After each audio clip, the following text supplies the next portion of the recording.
Welcome to our Fireside Reading of David Copperfield, Chapter 17, Part 1, Somebody Turns Up. It has not occurred to me to mention Peggotty since I ran away, but of course I wrote her a letter almost as soon as I was housed at Dover, and another, and a longer letter containing all particulars fully related when my aunt took me formally under her protection. On my being settled at Dr. Strong's, I wrote to her again, detailing my happy condition and prospects. I never could have derived anything like the pleasure from spending the money Mr. Dick had given me that I felt in sending a gold half-guinea to Peggotty per post, enclosed in this last letter, to discharge the sum I had borrowed of her, in which epistle not before I mentioned about the young man with the donkey cart. To these communications Peggotty replied as promptly, if not as concisely, as a merchant's clerk.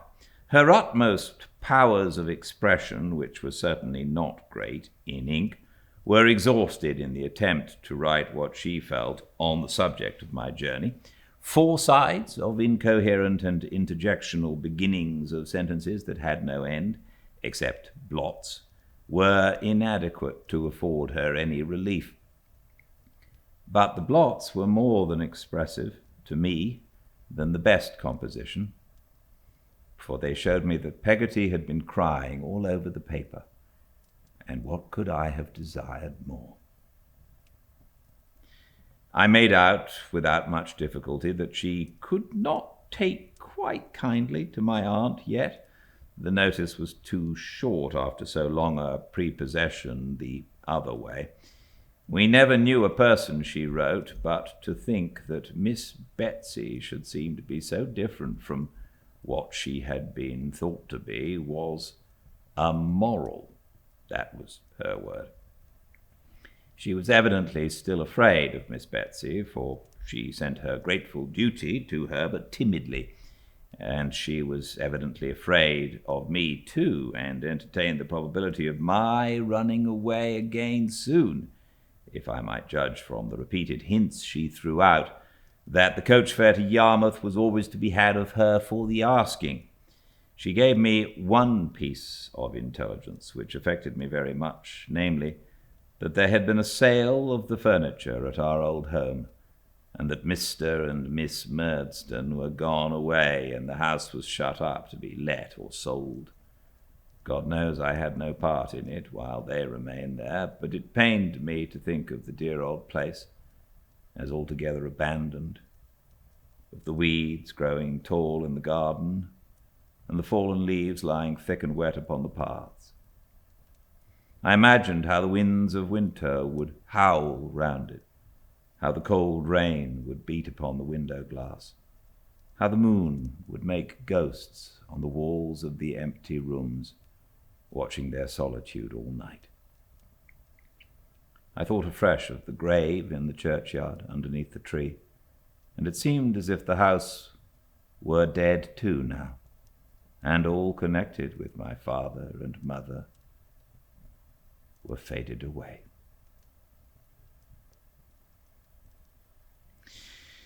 There was no other news in Peggotty's letters. Mr. Barkis was an excellent husband, she said, though still a little near. But we all had our faults, and she had plenty, though I am sure I don't know what they were.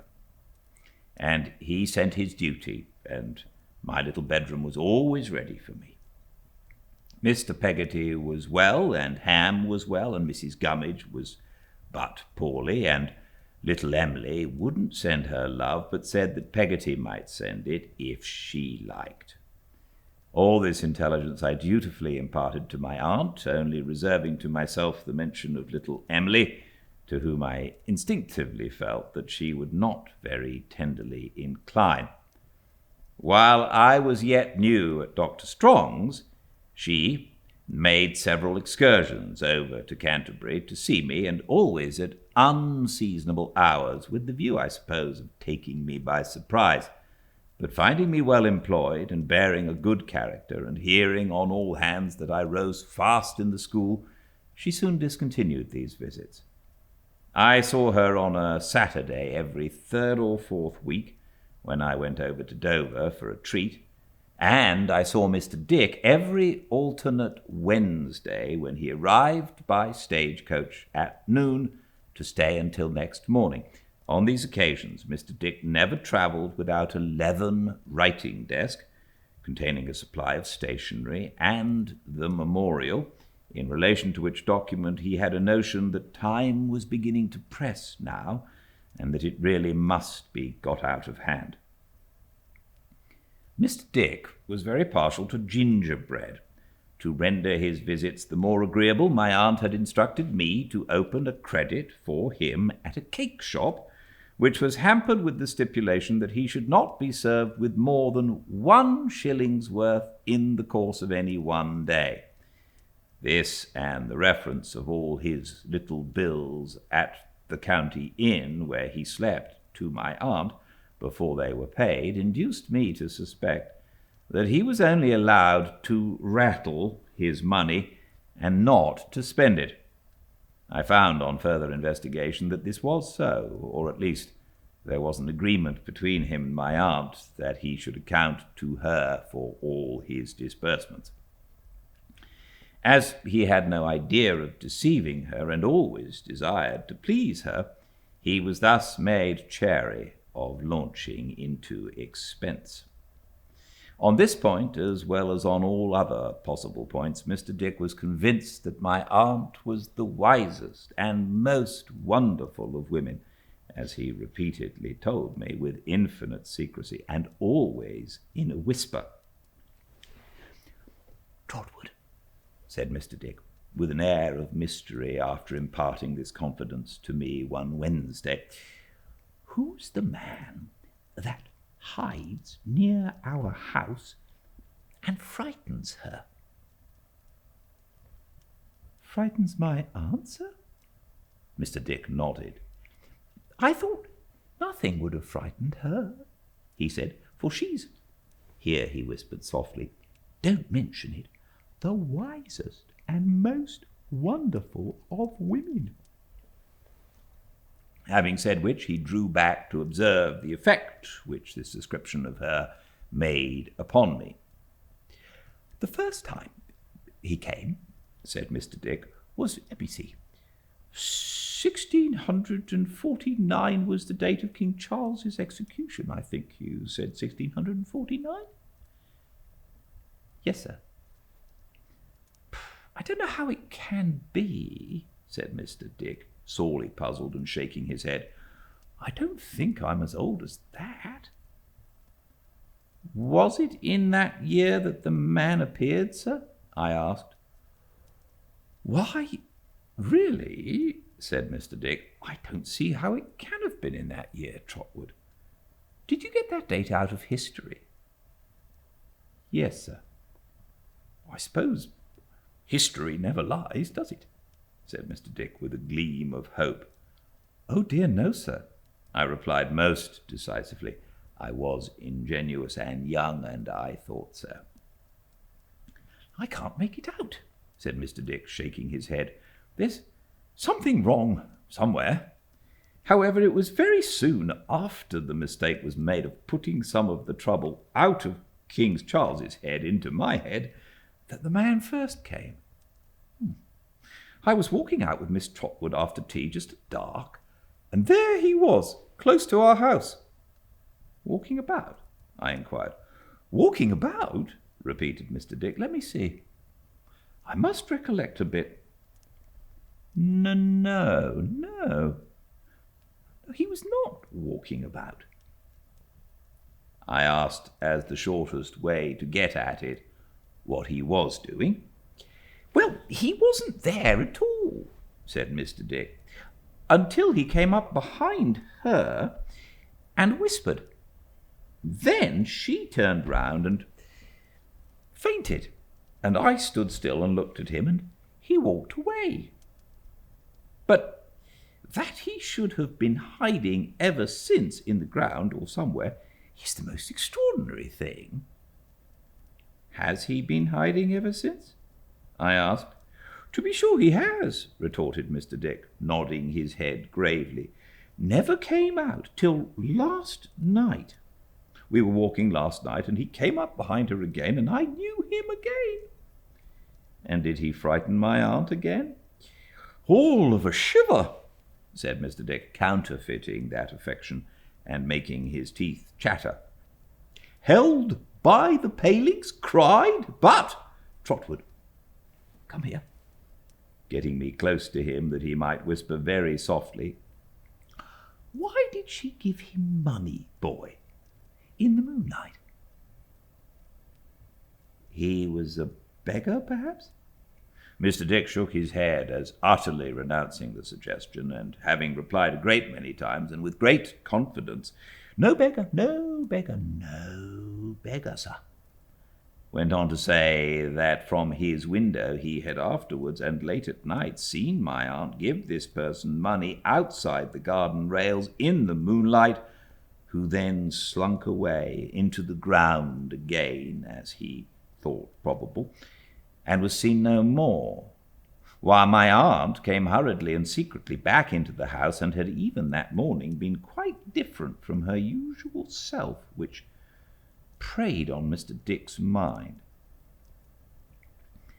I had not the least belief in the outset of this story that the unknown was anything but a delusion of Mr. Dick's, and one of the line of that ill-fated prince who occasioned him so much difficulty. But after some reflection I began to entertain the question whether an attempt, or threat of an attempt, might have been twice made to take poor Mr. Dick himself under my aunt's protection, and whether my aunt, the strength of whose kind feelings towards him I knew from herself, might have been induced to pay a price for his peace and quiet. As I was already much attached to Mr. Dick and very solicitous for his welfare, my fears favoured this supposition, and for a long time his Wednesday hardly ever came round without my entertaining a misgiving that he would not be on the coach-box as usual. There he always appeared, however, grey-headed, laughing and happy, and he never had anything more to tell me of the man who could frighten my aunt. These Wednesdays were the happiest days of Mr. Dick's life. They were far from being the least happy of mine. He soon became known to every boy in the school, and though he never took an active part in any game but kite-flying, was as deeply interested in all our sports as anyone among us. How often have I seen him intent upon a match at marbles or peg-top, looking on with a face of unutterable interest, and hardly breathing at the critical times. How often at hare and hounds have I seen him mounted on a little knoll, cheering the whole field on to action, and waving his hat above his grey head, oblivious of King Charles the Martyr's head, and all belonging to it. How many a summer hour have I known to be but blissful minutes to him in the cricket field? How many winter days have I seen him standing blue-nosed in the snow and east wind, looking at the boys going down the long slide and clapping his worsted gloves in rapture. He was an universal favourite, and his ingenuity in little things was transcendent. He could cut oranges into such devices as none of us had an idea of. He could make a boat out of anything from a skewer upwards. He could turn cramp bones into chessmen, fashion Roman chariots from old court cards, make spoked wheels out of cotton reels and bird cages of old wire. But he was greatest of all, perhaps, in the articles of string and straw, with which we were all persuaded he could do anything that could be done by hands. Mr. Dick's renown was not long confined to us.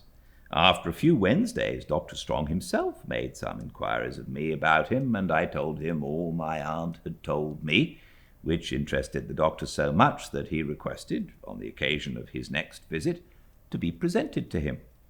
This ceremony I performed, and the doctor, begging Mr. Dick, whensoever he should not find me at the coach office, to come on there and rest himself until our morning's work was over, it soon passed into a custom for Mr. Dick to come on as a matter of course, and if we were a little late, as often happened on a Wednesday, to walk around the courtyard, waiting for me.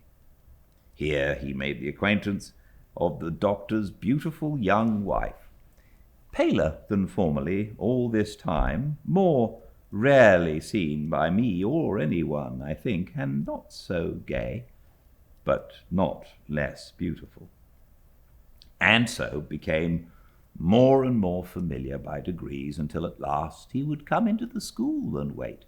He always sat in a particular corner on a particular stool, which was called Dick after him. Here he would sit, with his grey head bent forward, attentively listening to whatever might be going on, with a profound veneration for the learning he had never been able to acquire. This veneration Mr. Dick extended to the doctor, whom he thought the most subtle and accomplished philosopher of any age. It was long before Mr. Dick ever spoke to him otherwise than bare-headed, and even when he and the doctor had struck up quite a friendship, and would walk together by the hour on that side of the courtyard which was known among us as the doctor's walk, Mr. Dick would pull off his hat at intervals to show his respect for wisdom and knowledge. How it ever came about that the doctor began to read out scraps of the famous dictionary in these walks, I never knew. Perhaps he felt it all the same at first as reading to himself. However, it passed into a custom too, and Mr. Dick, listening with a face shining with pride and pleasure in his heart of hearts, believed the dictionary to be the most delightful book in the world. As I think of them, going up and down before those schoolroom windows, the doctor reading with his complacent smile, an occasional flourish of the manuscript, or grave motion of his head, and Mr. Dick listening, enchained by interest, with his poor wits calmly wandering God knows where, upon the wings of hard words, I think of it as one of the pleasantest things in a quiet way that I have ever seen. I feel as if they might go walking to and fro forever, and the world might somehow be the better for it, as if 1,000 things it makes a noise about were not one half so good for it, or me. Agnes was one of Mr. Dick's friends very soon, and in often coming to the house he made acquaintance with Uriah. The friendship between himself and me increased continually, and it was maintained on this odd footing that while Mr. Dick came professedly to look after me as my guardian, he always consulted me in any little matter of doubt that arose, and invariably guided himself by my advice, not only having a high respect for my native sagacity, but considering that I inherited a good deal from my aunt. One Thursday morning, when I was about to walk with Mr. Dick from the hotel to the coach office before going back to school, for we had an hour's school before breakfast, I met Uriah in the street, who reminded me of the promise I had made to take tea with himself and his mother, adding with a writhe, "But I didn't expect you to keep it, Master Copperfield. We're so very humble."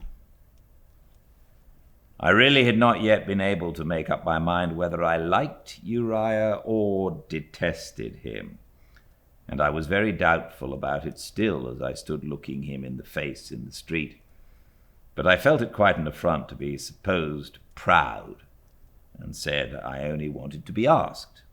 "Oh, if that's all, Master Copperfield," said Uriah, "and it really isn't our humbleness that prevents you, will you come this evening? But if it is our humbleness, I hope you won't mind owning to it, Master Copperfield, for we are well aware of our condition." I said I would mention it to Mr. Wickfield, and if he approved, as I had no doubt he would, I would come with pleasure. So, at 6 o'clock that evening, which was one of the early office evenings, I announced myself as ready to Uriah. "Mother will be proud indeed," he said, as we walked away together. "Or she would be proud if it wasn't sinful, Master Copperfield." "Yet you didn't mind supposing I was proud this morning," I returned. "Oh dear no, Master Copperfield," returned Uriah. "Oh, believe me, no, such a thought never came into my head. I shouldn't have deemed it at all proud if you had thought us too humble for you, because we are so very humble." "Have you been studying much law lately?" I asked, to change the subject. "Oh, Master Copperfield," he said, with an air of self-denial, "my reading is hardly to be called study. I have passed an hour or so in the evening, sometimes with Mr. Tidd." "Rather hard, I suppose," said I. "He is hard to me, sometimes," returned Uriah, "but I don't know what he might be to a gifted person." After beating a little tune on his chin as he walked along with the 2 forefingers of his skeleton right hand, he added, "There are expressions, you see, Master Copperfield, Latin words and terms in Mr. Tidd that are trying to a reader of my humble attainments." "Would you like to be taught Latin?" I said briskly. "I will teach it you with pleasure, as I learn it." "Oh, thank you, Master Copperfield," he answered, shaking his head. "I am sure it's very kind of you to make the offer, but I am much too humble to accept it." "What nonsense, Uriah!" "Oh, indeed, you must excuse me, Master Copperfield. I am greatly obliged, and I should like it of all things, I assure you, but I am far too humble. There are people enough to tread upon me in my lowly state, without my doing outrage to their feelings by possessing learning. Learning ain't for me. A person like myself had better not aspire. If he is to get on in life, he must get on humbly, Master Copperfield." I never saw his mouth so wide or the creases in his cheeks so deep as when he delivered himself of these sentiments, shaking his head all the time and writhing modestly. "I think you're wrong, Uriah," said I. "I dare say there are several things that I could teach you if you would like to learn them." "Oh, I don't doubt that, Master Copperfield," he answered. "Not in the least. But not being humble yourself, you don't judge well, perhaps, for them that are. I won't provoke my betters with knowledge, thank you. I'm much too humble. Here is my humble dwelling, Master Copperfield."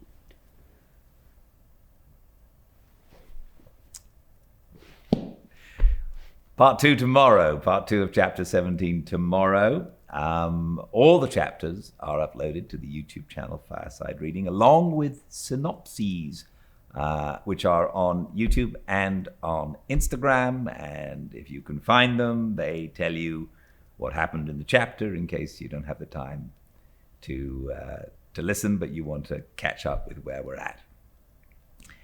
I look forward to seeing you all tomorrow, same time and place, 5 Pacific, at Fireside Reading on Instagram or on YouTube at the Fireside Reading channel. Until I see you, I hope you have a very lovely evening. Go Dodgers, and I will see you all tomorrow. But till then, stay very well. Good night.